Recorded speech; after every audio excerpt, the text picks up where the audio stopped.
एक एक करके शुरू करते हैं। सबसे पहले जरा 2-3 जो रिजल्ट आए हैं उनको जरा स्क्रीन पर लेकर के आ जाइए। फटाफट रिजल्ट को पहले कवर कर लेते हैं, काफ़ी देर से सोच रहे थे। RIL से शुरू करना चाहेंगे। रिलायंस इंडस्ट्रीज़ के नतीजे जो है आए हैं, नतीजे मिले जुले कह सकते हैं। मतलब प्रॉफिट में 1% की ग्रोथ देखने को मिली है, रेवेन्यू 10% बढ़ा है, मार्जिन्स हल्के होते हुए दिखाई दे रहे हैं। एबिटा पे अगर हम देखें तो उसमें हल्की सी बढ़त देखने को मिली है। मिली जुली प्रतिक्रियाएं ब्रोकरेज हाउसेस की भी देखने को मिल रही है। आप दोनों की टिप्पणियां हम चाहेंगे इस पर जो है जाएं। क्वार्टरली रेवेन्यू जो है वो हम देख रहे हैं कि YOY 8% बढ़ा है, 8.4% बढ़ा है, और एबिटा जो है वो साल दर साल जो है पिछले साल के मुकाबले 14.4% बढ़ता हुआ दिखाई दिया है। और ये अलग अलग सेगमेंट वाइज है, आप देख सकते हैं स्क्रीन पर। तो क्वार्टरली एबिटा जो है वो डाउन हुआ है 12.7%। अगर हम इनके जो ऑयल एंड गैस सेगमेंट है उसकी बात करें, रेवेन्यू भी डाउन हुआ है। तेल गैस इनका मेन सोर्स ऑफ इनकम है, वहाँ पर जो है लगातार प्रेशर बना हुआ है। जियो प्लेटफॉर्म पे रेवेन्यू बढ़ता हुआ दिखाई दिया है। इसके अलावा जो है जियो के जो सब्सक्राइबर हैं वो 25 करोड़ होते हुए दिखाई दिए हैं। दोनों लोगों की टिप्पणियां एक एक करके सब साथ में रिजल्ट चलाते रहेंगे हम लोग, ताकि लोगों को अपडेट मिलती रहे, क्योंकि समय थोड़ा कम है, तो ताकि सारी अपडेट जो है लोगों को तब तक मिलती रहे, और साथ में व्यूज़ भी। प्रदीप जी और अंबाला जी दोनों के व्यू चाहेंगे। पहले प्रदीप जी। बिल्कुल जी, देखिए व्यू यहाँ पे स्टिल मेरा पॉजिटिव है, क्योंकि अगर हम देखेंगे स्टॉक ऑलरेडी एक ओवरसोल्ड सिचुएशन में आ चुका है। स्टॉक ने हमने देखा ऑलमोस्ट 1600 के आसपास का टॉप बनाया था, टॉप बनाने के बाद धीरे धीरे नीचे आ रहा है।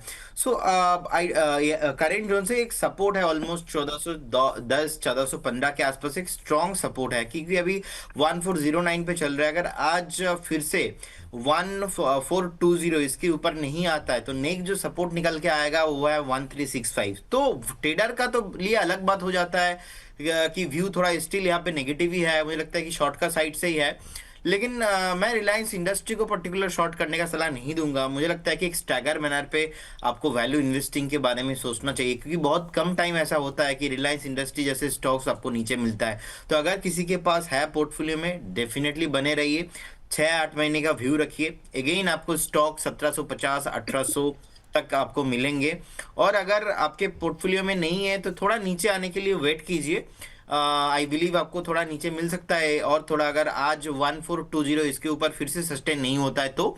लेकिन ओवरऑल व्यू यहाँ पे मुझे लगता है कि मिड टू लॉन्ग टर्म में पॉजिटिव ही मैं हूँ। और डिस्क्लेमर देना चाहूंगा, हमारे फंडामेंटल रिसर्च डेक से ये एक बाइंग कॉल भी है ओवर द लॉन्ग टर्म। सो ठीक। होल्ड करने का सलाह रहेगा। अमला मैम, आपका व्यू। रिजल्ट्स की बात हो रही है तो एक चीज पर मुझे अपडेट देना चाहिए कि बाकी सारे सेगमेंट से जो, क्योंकि रिलायंस ने बहुत स्पेसिफिकली हर अलग अलग जो पॉकेट्स इनके बिजनेस मॉडल्स है वहां से रेवेन्यूज को कितना आया कितना नहीं वो सब बताया है। सो एक जो रिजल्ट ऑयल एंड रिफाइनरी वाला जो इन्होंने डिक्लेयर किया है ना, वो थोड़ा सा ऐसा लग रहा है कि इट शुड बी प्रॉफिटेबल, ये प्रॉफिटेबल रिजल्ट होना चाहिए था ऑयल एंड रिफाइनरी से, क्योंकि जितना सस्ता क्रूड खरीदा गया था, प्राइस तो सस्ते नहीं हुए थे, राइट।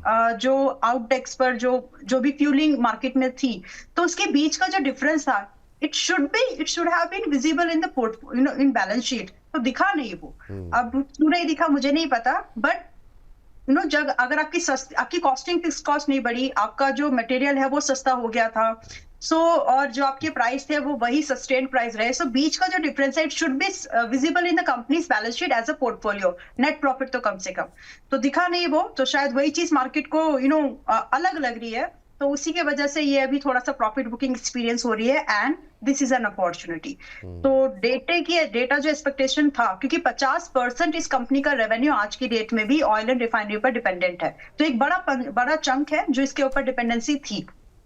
तो वो चीज है जो प्राइस में देख रहे हैं अभी, और आगे की जो सिचुएशन है, तो ये जो 50% dependency on oil and refinery वाले बिजनेस पर है, अब आगे क्रूड महंगा हो सकता है। अब चाहे हम रशिया से ले, अमेरिका से ले, ईरान वगैरह जो भी है, बट चांसेस बन रहे हैं कि क्रूड थोड़ा महंगा हो सकता है, तो आगे वाले मार्जिन थोड़े से सरप्रेस्ड होंगे। That is what the price is saying. Well, it is an opportunity for investors, क्योंकि अगर आपको रिलायंस 1400 1300 इस रेंज में मिल रहा है, इसको खरीदिए। वैल्यू अनलॉकिंग का जब बेनिफिट मिलेगा एज एन इन्वेस्टर, वो कहीं ज्यादा होगा जो ये 50-60 रुपए अभी इससे गिरा है। सो डरिए मत, खरीदिए इसको। चलिए, ये बात यहाँ पर निकल के आई है। आरआईएल को लेकर के सभी लोग पॉजिटिव हैं। मिलीजुली प्रतिक्रियाएं ब्रोकरेज हाउसेस की तरफ से। चलिए आगे बढ़ते हैं, अगली टिप्पणी लेते हैं। एक और बड़े दिग्गज बैंकों के रिजल्ट्स जो है फटाफट पहले डिस्कस कर लेते हैं। एचडीएफसी बैंक और ICICI bank back to back इस पर बातचीत कर लेते हैं। एचडीएफसी बैंक पे प्रदीप जी की राय ले लेते हैं और आईसीआईसीआई बैंक पे अंबाला जी की राय।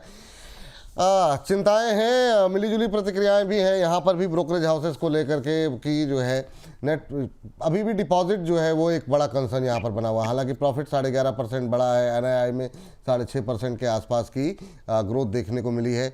नेट एनपीए अगर हम देखें तो वो बढ़ता हुआ थोड़ा दिखाई दे रहा है लास्ट क्वार्टर के मुकाबले, तो वो एक थोड़ी सी चिंता है। और दूसरा, अभी भी डिपॉजिट्स को लेकर के कंसर्न है जो तमाम ब्रोकरेज हाउस इस बारे में बातचीत कर रहे हैं। अगर उस फ्रंट पे कोई कामयाबी मिलती है तो फिर यहाँ पर एचडीएफसी बैंक के लिए आने वाला समय बेहतर हो सकता है। लेकिन टारगेट अपसाइड के ही निकल के आए हैं। तो प्रदीप जी, आपकी टिप्पणी क्या रहेगी? हाँ देखिए विपुल जी, मुझे लगता है कि थोड़ा तो ऊपर से ये गिरा है और मुझे लगता है कि अगेन एक बाइंग अपॉर्चुनिटी है। थोड़ा चार्ट अभी भी खराब है, 20 एंड 50 मूविंग एवरेज के नीचे फिसल गया है। कहीं ना कहीं मेरे को लगता है कि एक बार 915 910 एक अच्छा खासा सपोर्ट जोन है। इससे ज़्यादा नीचे मैं एक्सपेक्ट नहीं कर रहा हूँ शॉर्ट टाइम के हिसाब से। अगर किसी के पास है ऑलरेडी पोजीशन तो डेफिनेटली आप बने रहिए। जैसे ही 940 का लेवल फिर से ब्रेक होगा तो यहाँ पे फिर से मोमेंटम आपको आते हुए दिखाई देंगे। और हिस्ट्री में भी अगर देखा जाए पास्ट 3 बार, एक बार तो कोविड के टाइम पे थोड़ा ज़्यादा गिरा था 40% के अराउंड। उसके बाद हमने देखा 2022 में ही एक बार ऊपर से ऑलमोस्ट 25-23% गिरा था।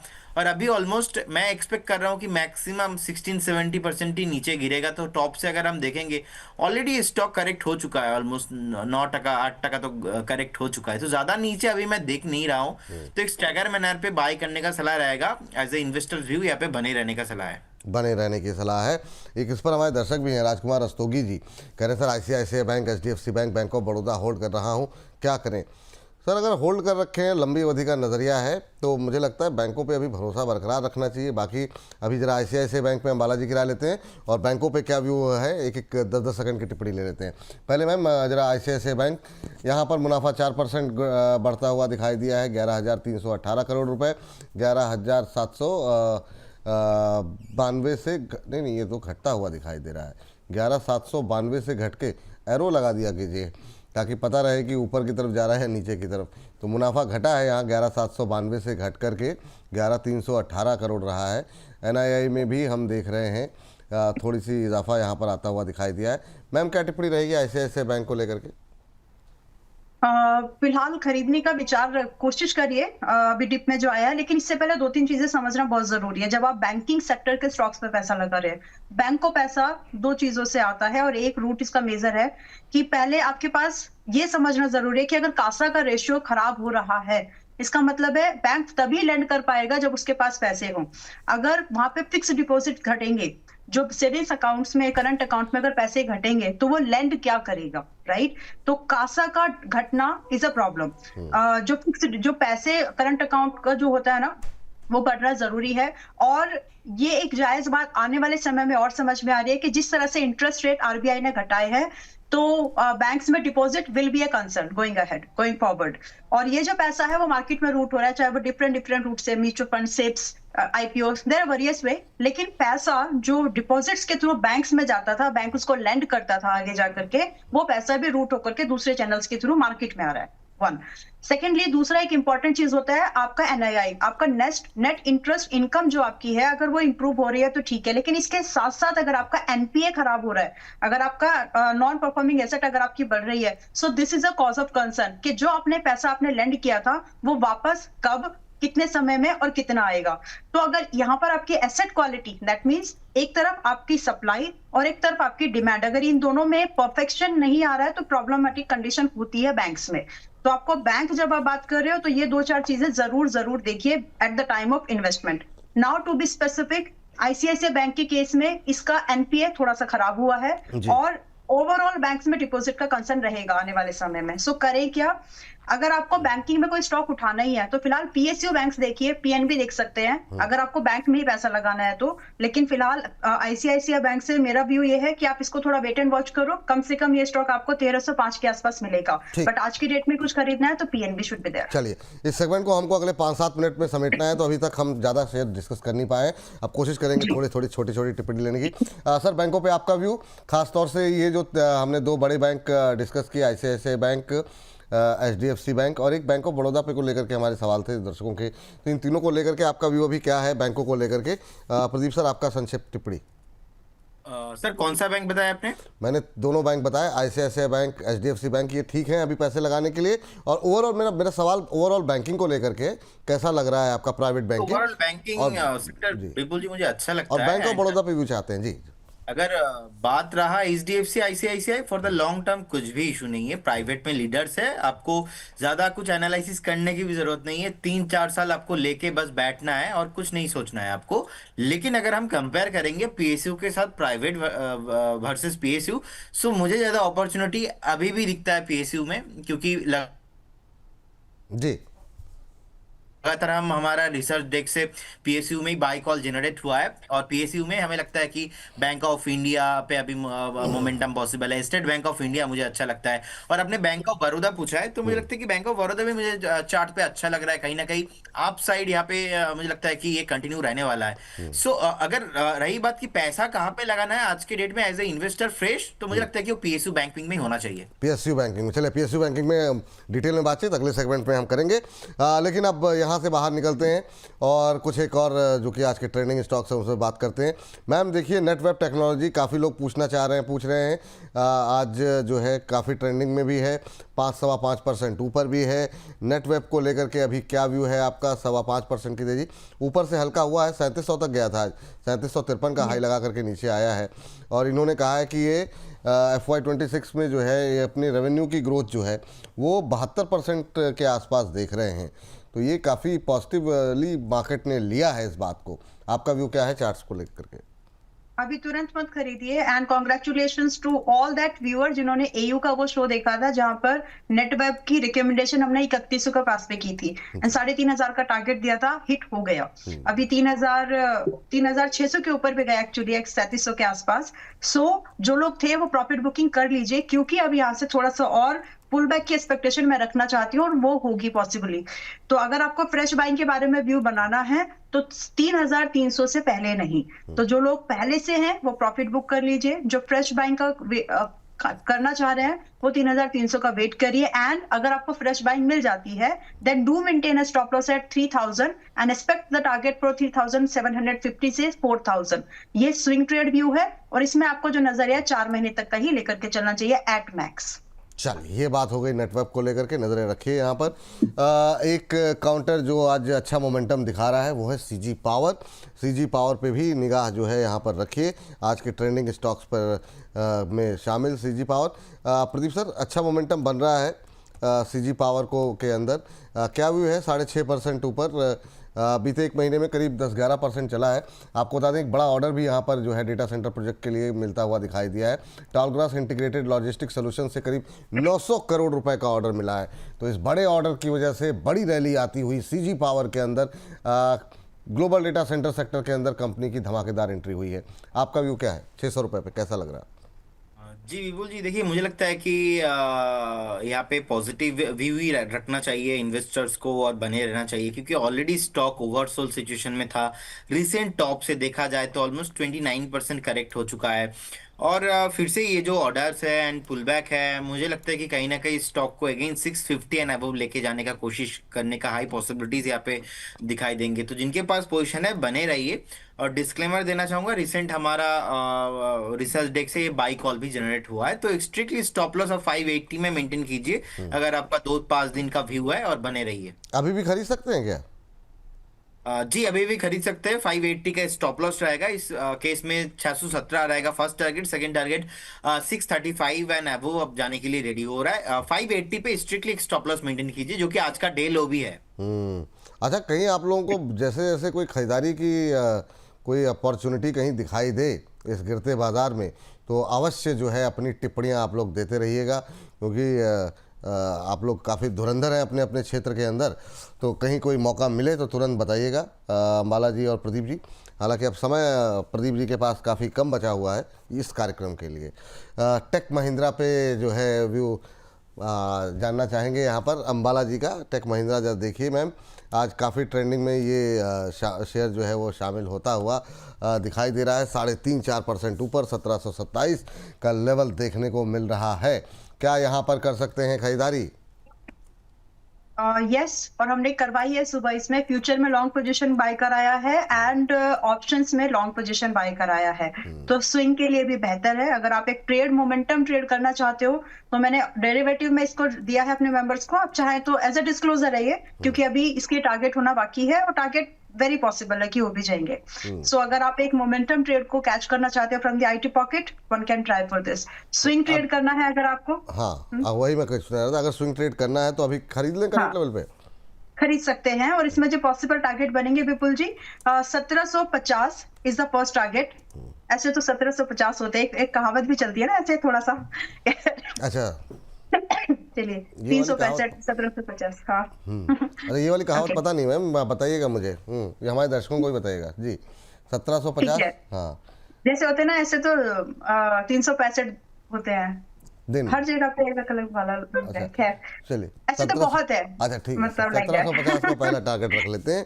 1750 is the first target and 1805 रुपए का दूसरा टारगेट हम यहाँ पर देख पाएंगे। आपको इसमें स्ट्रिक्टली अपना स्टॉप लॉस मेंटेन करने की जरूरत है, क्योंकि आप एक ब्रेकआउट ट्रेड मोमेंटम के बाद कैच करने की कोशिश कर रहे हैं। So stop loss should be strictly at 1650। तो टारगेट, फर्स्ट टारगेट पर आपको रिस्क रिवॉर्ड फेवरेबल नहीं मिलेगा, सो सेकंड टारगेट के लिए वेट करिएगा ट्रेलिंग के साथ में। ठीक है, तो 1650 रुपए का लगाना है आपको यहाँ पर स्टॉप लॉस। 1750 1750 का पहला लक्ष्य, 1805 का दूसरा लक्ष्य। इन दो लक्ष्यों के लिए टेक महिंद्रा करंट लेवल पे भी कर सकते हैं खरीदारी। अगर संभव हो तो एक बार स्क्रीन पर दिखा दीजिए ताकि दर्शकों को चलिए लगता है कोई समस्या आ रही है, लेकिन नोट डाउन कर लीजिए तब तक आप लोग पेन कॉपी से। 1750 का टारगेट पहला टारगेट, 1805 का दूसरा टारगेट और 1650 का स्टॉप लॉस यहाँ पर लगाने की सलाह दी जा रही है। चलिए ये बात यहाँ पर निकल के आई है और जैसे कोशिश करेंगे, अगर कुछ तकनीकी दिक्कत आ गई। चलिए 17, 26, 27 पे चल रहा है। 1650 का स्टॉप लॉस, 1750, 1805 ये जो है यहाँ पर लक्ष्य आपको दिए जा रहे हैं, इसका रखिए ध्यान। और जैसे ही ये तेज़ी की तरफ बढ़ेंगे दोबारा स्क्रीन पर लेकर के आ जाएंगे, या फिर अगर कोई तेज़ गिरावट आती है तो भी स्क्रीन पर दिखाएंगे। और अगर हमारी जो एक्सपर्ट हैं वो स्टॉप लॉस टारगेट में कोई बदलाव करना चाहें तो भी स्क्रीन पर लेकर के हम वापस टेक महिंद्रा को लेकर के आएंगे। आज अच्छा मोमेंटम देखने को मिल रहा है। चलिए आगे बढ़ते हैं और चलते हैं प्रदीप जी के पास कि उनके पास आज कुछ कहना चाह रही मैम आप? हाँ जी, एक और स्टॉक है JWL। थोड़ा सा रिस्की है लेकिन जब रिवॉर्ड देगा तो अच्छा दे सकता है। JWL एट 325 करंट प्राइस, और यहाँ से इस रेंज के 1-2 रुपए के रेंज के अंदर में खरीदने लायक है। और minimum possible target starts with 360 and come से कम 400 का सेकंड टारगेट आपको यहाँ पर मिल जाना चाहिए। That's the opinion. और स्टॉप लॉस जो मेंटेन करना है वो 280 रुपए का, बहुत छोटा सा पिछले हफ्ते का जो लो है वहां पर स्टॉप लॉस मेंटेन करके हम 360, 400, इनफैक्ट थर्ड टारगेट 425 को भी चेस कर सकते हैं। व्यू है लगभग 3 महीने का, but first target is likely to hit in couple of days. तो आप इसको एक बार देख सकते हैं। It's a good momentum. पिछली बार जिन लोगों से मिस हो गया था वो इस बार इसको देख सकते हैं। जिनसे चूक गए हैं वो यहाँ पर अब खरीदारी कर सकते हैं। जुपिटर वैगन बहुत लोगों का फेवरेट है, बहुत लोग हाई लेवल में फंसे भी हुए हैं और अब है बजट 10-11 दिन के अंदर। तो अब अगर आखिरी रैली अगर कुछ उम्मीदें हैं तो ये अभी हैं, तो एक बार नज़रें बना करके चलिए, यहाँ पर मोमेंटम प्ले हो सकता है। हालांकि मैम का मानना ये है कि इसको 2-3 महीने आप रखें, लेकिन डिस्क्लोजर 22 दिसंबर को 270 और 88 की रेंज में अपने मेंबर्स को हमने इसको बाय कराया है। 315, 360, 440 ही हमारे टारगेट्स थे, हिट हुए, बट वापस से दोबारा एंट्री के मौके हैं। चलिए दोबारा वापसी की एंट्री के मौके हैं। तो अभी फिलहाल के लिए यहाँ पर 360, 400 के टारगेट निकल के आ रहे हैं। सर जरा एक यस बैंक देखिए सर, यस बैंक या IFCI में कुछ हो रहा है क्या? मतलब अभी तो सुस्त पड़ गए हैं, लेकिन बीच में एक रैली आई, रिजल्ट्स भी आए यहाँ पर, लेकिन रिजल्ट के बाद टिका नहीं ऊपर। प्रदीप सर, और इसके अलावा कोई जाते जाते कोई ट्रेड है क्या आपकी नज़र में? यस बैंक का मुनाफा अच्छा है, 55% बढ़ा है, NII में अच्छी ग्रोथ देखने को मिल रही है, NPA भी थोड़ा सा तो घटा ही है, बढ़ा तो है नहीं, लेकिन फिर भी बाजार की शायद उम्मीदों पे खरे नहीं उतरे। थोड़ा डिटेल में मैंने भी अभी नहीं देखे, तो एक बार देखना पड़ेगा कहाँ चूक हुई है। अभी ऊपरी स्तरों से फिसलता हुआ, आपकी टिप्पणी क्या रहेगी? देखिए विपुल जी, येस बैंक एक ऐसा बैंक है, पर्टिकुलर ये बैंक पे बहुत सारे लोगों का ना पैसा यहाँ पे ऊपर का लेवल से लगा रखा है सो लोगों ने। बट जिस टाइम पे राणा कपूर जी थे उस टाइम से ही हमने देखा जैसे उनका रिजाइन हुआ है येस बैंक से, एंड उन्होंने बहुत बिग स्टेटमेंट दिया था कि I will not sell my stock, and हम तो 3 जनरेशन भी नहीं बेचेंगे। तो उसके बाद जब स्टॉक नीचे आ गया 220-30 से, अब उसके बाद कभी भी ज्यादा मोमेंटम आया नहीं। और रिसेंटली लास्ट 1 साल 1.5 साल से अगर हम देखेंगे यही अपना 17-18 रुपीज 20-22 रुपीज के आसपास चलता है। कभी भी ऊपर आता है तो फिर से यहाँ पे सेलिंग प्रेशर देखने को मिलता है, क्योंकि बहुत सारे लोग रिटेलर्स के पास बहुत ज्यादा है पर्टिकुलर स्टॉक, थोड़ा बहुत उछाल में भी स्टॉक लोग जो है ऊपर से बेचते हैं। तो मुझे नहीं लगता कि यहाँ पे किसी को भी इन्वेस्ट करना चाहिए फिलहाल। अभी अगर किसी के पास है, आप बने रहिए 20 रुपीज के आसपास, स्ट्रिक्टली स्टॉप लॉस मेंटेन कीजिए। 28-29 अगर कभी भी क्रॉस होता है तब जाके यहाँ पे कुछ मोमेंटम देखने को मिल सकता है, लेकिन फिलहाल अभी अवॉइड करने का ही सलाह रहेगा। ठीक। जाते जाते कोई डिस्क्लोजर आपका और या फिर कोई ट्रेड अगर जाने से पहले आप देना चाहें तो? विपुल जी, अभी तो फिलहाल जैसे कि मैंने बताया सीजी पावर को लेके कि 580 का एक स्ट्रिक्टली स्टॉप लॉस मेंटेन कीजिए, एंड यहाँ पे आपको 650 तक मोमेंटम आता हुआ देख पाएंगे। और अगर आपका मिनिमम 20 से 25 दिन का व्यू है तो बैंक ऑफ इंडिया भी मुझे अच्छा लगता है। बैंक ऑफ इंडिया जिस तरीके का ब्रेकआउट यहाँ पे आया है, मुझे लगता है कि बैंक ऑफ इंडिया में 185-190 की जाने के लिए रेडी हो रहा है। यहाँ पे 152 का स्ट्रिक्टली स्टॉप लॉस रहेगा। एंड डिस्क्लेमर है, स्टॉप लॉस कह दिया आपने? 152 में भी 152, ठीक है जी। And investment securities market are subject to market risk. जितने भी स्टॉक्स को लेके हमने बात किया, कोई भी स्टॉक्स पे मेरा है, हमारे कंपनी एक कॉर्पोरेट सेबी रजिस्टर्ड फर्म है, हमारा कोई भी कॉन्फ्लिक्ट ऑफ इंटरेस्ट यहाँ पे है नहीं। ऐसा ही रहा है, हम क्लाइंटों को भी देते हैं, हो सकता है कुछ कॉल क्लाइंटों के पास हो, हमारे पास नहीं है। बहुत बहुत धन्यवाद Vipul ji, and have a good day.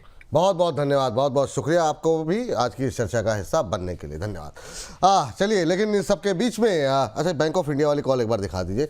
Bank of India में खरीदारी करने की सलाह जाते जाते दे गए हैं 185-190, 2 टारगेट हैं। निगाहें हमारी रहेंगी दिन भर इस पर। ये तमाम मैम की तरफ से और प्रदीप जी की तरफ से कॉल निकल के आ रही है, और 152 का स्टॉप लॉस यहाँ पर लगाने की सलाह है।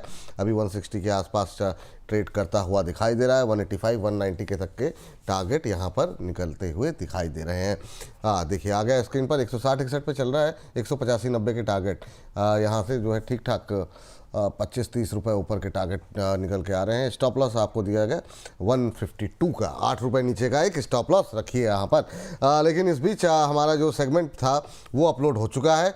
बहुत त्वरित गति से हमारे प्रोड्यूसर साहब काम करते हैं, और स्क्रीन पर जो है जरा उसका थंब एक बार दिखा दीजिए। धमाकेदार लिस्टिंग, अब भी कर सकते हैं क्या खरीदारी? क्वेश्चन मार्क के साथ आपको ये हमारा थंब मिल जाएगा। 3 विशेषज्ञों की राय, अगर आपको IPO लगा है तो क्या करना चाहिए, नहीं लगा है तो क्या करना चाहिए, और अगर इनकी पेरेंट कंपनी कोल इंडिया में पैसे लगाने हैं तो क्या वो ज़्यादा बेहतर विकल्प है क्या? इन तमाम प्रश्नों के उत्तर आपको एक ही जगह मिलेंगे।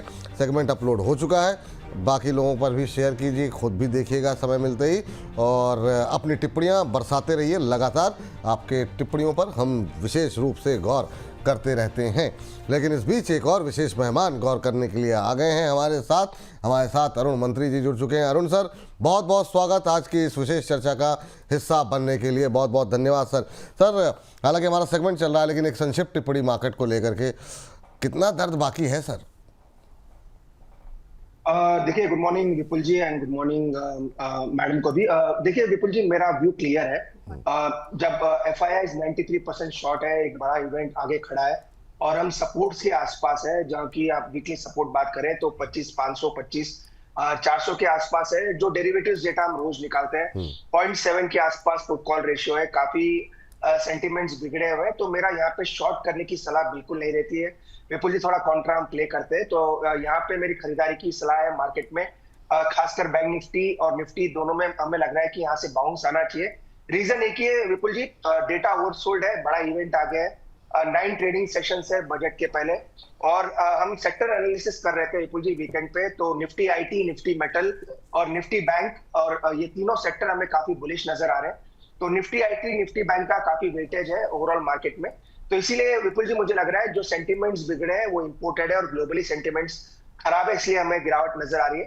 पर कहना कि विपुल जी सपोर्ट्स के आसपास खरीदारी करनी चाहिए और मुझे लग रहा है यहाँ से मार्केट हो सकता है 50-100 पॉइंट नीचे आ जाए, पर यहाँ से अच्छी रिकवरी देखने को मिल सकती है। हाँ, ये बात पता नहीं क्यों, मतलब ये बात मेरा भी दिल कह रहा है कि ओवरसोल्ड, अब इससे ज़्यादा क्या ही कितना टूटेगा। लेकिन ठीक है, अब देखते हैं क्या होता है। अम्बाला मैम कह रही हैं कि 5000 भी टूट जाएगा। मुझे तो कभी बार डर लगता है, बेचारे वैसे ही हमारे दर्शक कमज़ोर दिल के हैं। अभी यहाँ तक पहुँच जाएगा, मतलब 25,000 का लेवल भी टूटेगा तो फिर 25 से 100 तक बताया था शायद मैम ने। तो घबराहट सी होती है, लेकिन ठीक है। हमारा पोल भी चल रहा है, आप लोग भी पोल पे पार्टिसिपेट करते रहिए। 25,500 के नीचे की क्लोजिंग होगी क्या? आज निफ्टी की क्लोजिंग कहाँ देख रहे हैं आप लोग दर्शक? 25,500 के नीचे ये कहने वाले 45% लोग आ गए हैं। अरे बाप रे, 25,500 25,600 के बीच कहने वाले 32% लोग हैं। 25,600 से 25,700 के बीच 13% लोग हैं और 25,700 के ऊपर की क्लोजिंग कहने वाले भी 10% लोग हैं। तो कुछ लोग ऐसे हैं जो अभी भी बुल पर भरोसा जता रहे हैं। चलिए ठीक है, तो देखते हैं क्लोजिंग पे कहाँ तक बाजार जाता है। लेकिन अभी हमारी थीम चल रही 2 मिनट के अंदर फटाफट। मैम जरा ग्रो देखिए, ग्रो में अब और कितना क्या करें? फ्राइडे के सेशन में हमने देखा कई सारे पॉजिटिव टारगेट निकल करके आए। 195 से ऊपर के टारगेट सिटी की तरफ से निकल के आए। अभी क्या करना चाहिए? आज 4% नीचे। ग्रो का मैंने 185 का टारगेट दिया है, 180 जाके आया, तो अभी भी वो टारगेट इंटैक्टेड है, उसमें कोई बदलाव मेरी तरफ से तो नहीं है। फिलहाल जो लोग ग्रो में हैं बैठे रहिए, इसमें पॉसिबल है कि आपको 185, 210, 240 के टारगेट्स मिल जाएंगे। बाइंग महंगे नहीं करना है, स्टॉप लॉस स्ट्रिक्ट रखना है 130 रुपए का। अभी भी खरीदना है? 185 टारगेट है, 130 रुपए का स्टॉप लॉस है। तो पहला टारगेट 25 पॉइंट और अगर स्टॉप लॉस हिट हुआ तो 35 पॉइंट का है। If it is justified to you, मतलब अकॉर्डिंग टू रिस्क एपेटाइट, तो आप कर लीजिए। चलिए ठीक है। अरुण सर, बहुत सा मतलब लोगों की ये हमारे चैट बॉक्स का ट्रेंड है। मीशो पे लोग जानना चाह रहे हैं कि मीशो में अभी क्या किया जाए। 160 के आसपास आपका कंफर्ट जोन कहाँ पे बनेगा और आप कंफर्टेबल हैं भी इस स्टॉक पे कि नहीं? ग्रो की तेज़ी में कहीं थोड़ी इसकी चमक हल्की पड़ गई, इसकी चर्चा थोड़ी हल्की पड़ गई, लेकिन हर दूसरे घर में आपको मीशो का जिक्र छिड़ता हुआ दिखाई देगा। आपकी टिप्पणी क्या रहेगी? विपुल जी, कंपनी तो काफी चर्चित है, जैसा कि आपने कहा। सभी घर में ऑर्डर्स वगैरह इनके आते हैं और काफी ऑर्डर्स मैंने देखे भी हैं इनके।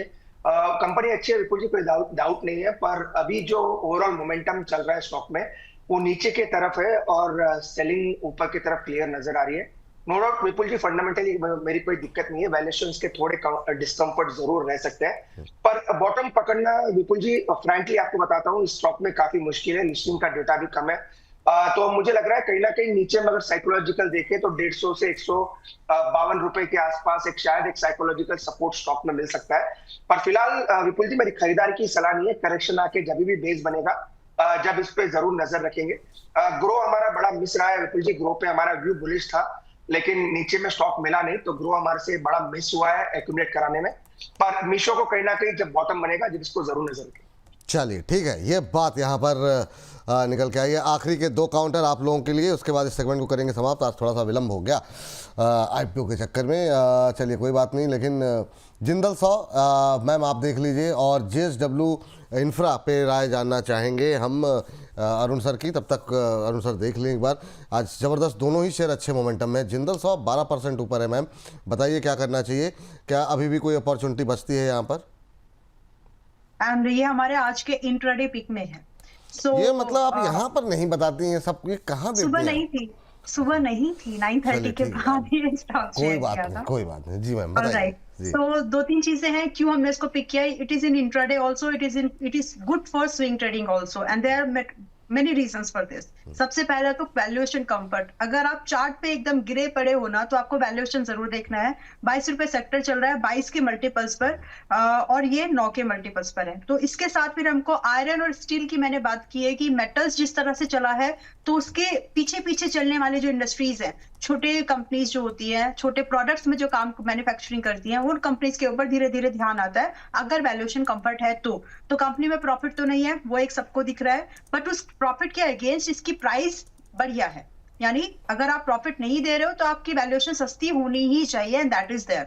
तो फंडामेंटल पार्ट पर कंफर्ट है, मैक्रो फैक्टर का सपोर्ट इसको मिलेगा, तो इसकी वजह से it's a swing trade also, it's an investment idea also, and it's for a trading purpose also.